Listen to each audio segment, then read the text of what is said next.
My name is Dr. Julie Schweitzer. I'm a psychologist and cognitive neuroscientist at UC Davis and the Mind Institute, and I love working with children and adults with ADHD. ADHD is one of the most common neurodevelopmental conditions, affecting about 7 million children and 15 million adults in the United States alone. I've seen firsthand how with the right support, people with ADHD can thrive and make extraordinary contributions.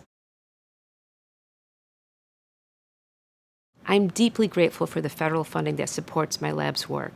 Thanks to that support, we've made important discoveries, like how children and adults with ADHD often perform better when they're allowed to move, and how their brains actually work harder to stay on task, but less efficiently. We've studied non-medication strategies that can make a real difference.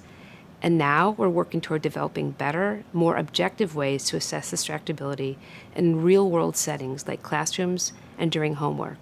But we're just getting started. There's still so much more we need to understand, like how genes and the environment interact, how to improve diagnosis, and how to develop effective, sustainable treatments across the lifespan.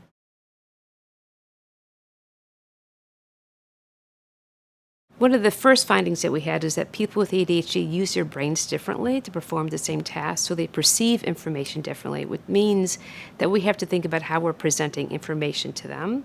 That's one of our earliest breakthroughs. One of the other breakthroughs that we've had is looking again at how movement affects performance. And particularly during mundane tasks, if people with ADHD move, they're able to sustain better and more accurate performance. We had a really interesting finding that it turns out when girls with ADHD start puberty earlier, and when boys start puberty later, they actually have worse outcomes. So they're more likely to have problems with conduct and problems with aggression, which is important for parents and for pediatricians to know if a girl is starting puberty earlier or a boy later, you might want to be on a lookout to think about if they have ADHD, whether they're at risk and they need to do some preventative strategies.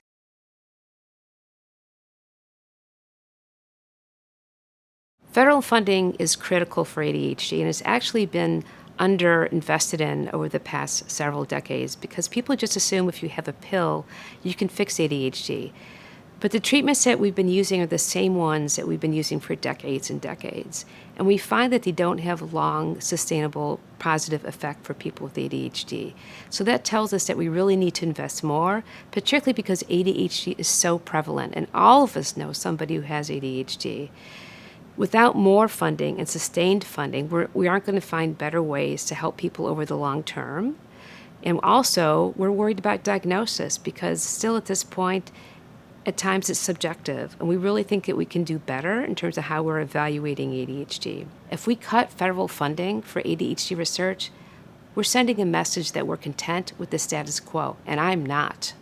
We can and must do better for this community because supporting ADHD research isn't just about helping individuals with ADHD. It's about lifting up families, schools, and workplaces, and ultimately, our society.